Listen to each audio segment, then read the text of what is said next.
O senhor acha que teve algum momento específico em que esse tipo de enfrentamento, algum momento com o próprio Arthur Lira, em que ele guardou e falou, esse aí eu não esqueço? Teve, assim, algum momento, ou essa soma, essa característica, talvez, de um parlamentar que diz as coisas que as pessoas muitas vezes não dizem, né, no parlamento brasileiro? Teve, assim, um momento que o senhor sabe, né, que o Arthur Lira, isso aqui eu não perdoo, o deputado Glauber esteve aqui e me enfrentou, e eu sou o poderoso da Câmara dos Deputados. O senhor poderia trazer isso pra gente? Teve um outro momento, sim, mas não é só uma questão de fígado, né? Ou seja, não é só uma birra ou uma tentativa de vingança do Arthur Lira, porque ele também é muitíssimo pragmático.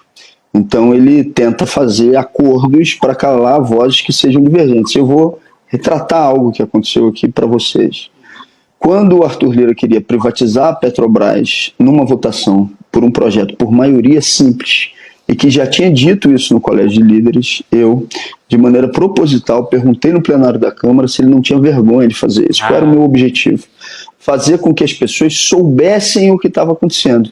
Porque ele ia, de uma hora para outra, votar um projeto de urgência, entregar o controle acionário da Petrobras sem que a população brasileira sequer acompanhasse o que estava acontecendo ali. Naquele dia, ele já tinha dito que trabalharia para que eu não estivesse mais naquele plenário e que ficaria mais feliz se eu lá não estivesse. A análise que a gente fazia, então, no mandato era, porque foi perto do calendário eleitoral, que se eu fosse reeleito, dificilmente ele conseguia operacionalizar uma cassação. Por dois motivos. Primeiro, porque eu sairia respaldado das urnas. É difícil você caçar alguém que acaba de ser respaldado nas urnas. E segundo, porque não teria muito sentido, porque eu poderia tomar posse para um novo mandato a partir do dia 1º de fevereiro. Então, seria um esforço que ele colocaria em prática e que não daria consequência à vontade dele.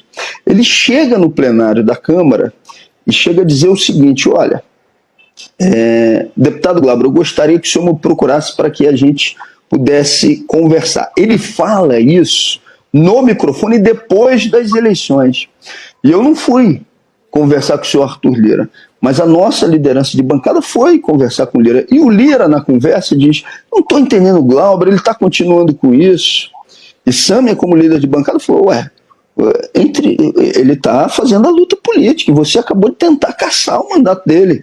Isso porque ela estava na reunião do Colégio de Líderes, onde os líderes têm que ir toda semana. Aí ele responde para ela, mas ele já não se reelegeu bem, vamos parar com isso. Ou seja, ele tenta, de alguma forma, um acordo para que eu não mais fizesse enfrentamentos a temas que são fundamentais. Então não é só uma vingança em relação ao passado, é a certeza que eu não vou continuar fazendo esses questionamentos sobre orçamento secreto, sobre as fazendas, sobre as denúncias, ou seja, quando houve a denúncia por um veículo de comunicação sobre aquilo que não tinha entrado na declaração dele à Justiça Eleitoral das fazendas que tinha, eu fui à tribuna, fiz o questionamento.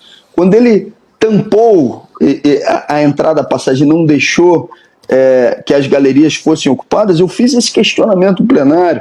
Isso, inclusive, foi revelado por Sâmia agora lá no Conselho de Ética, que Sâmia tem um contato com ele. A gente tinha acabado de perder o meu cunhado.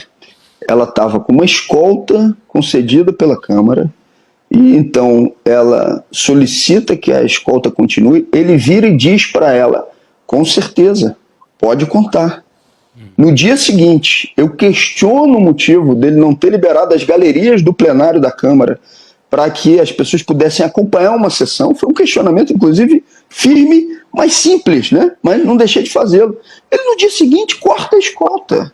Então, assim, esse é Arthur Lira, entendeu? No momento em que você estava as investigações acontecendo, onde você não tinha ainda um indicativo mais preciso de um fechamento de inquérito, ele vai e corta. Sim. Então, respondendo a tua pergunta para não fugir dela, tem a ver com o passado, mas tem a ver com uma tentativa também de me colocar no bolso do paletó dele. Ele imaginava que fosse alterar essa posição do relator e que a partir daí não. Agora Glauber vai diminuir a intensidade ou vai fazer um acordo político aqui com a gente. Quando isso não acontece, evidentemente ele dobra a aposta e ele coloca todas as ferramentas que tem à sua disposição para essa cassação ser aprovada, daí o resultado de 10-2 no Conselho. É isso, a gente estava até conversando aqui, a Cris, a gente gravou um programa no ICL a respeito disso, que vai ao ar na segunda-feira, sobre a rapidez do Conselho de Ética. Nesse caso, nunca vi o Conselho agir tão rapidamente, tantos outros processos importantíssimos que estão parados. A forma contundente como o Glauber o enfrentou, só 2 homens enfrentaram o Arthur Lira no Brasil recentemente. O mandato do Glauber e o Flávio Dino, que agora está indo atrás do orçamento secreto, mas, claro, protegido como ministro do Supremo. Institucionalmente, digamos, até... não é fácil enfrentá-lo, mas é uma posição mais confortável do Dino.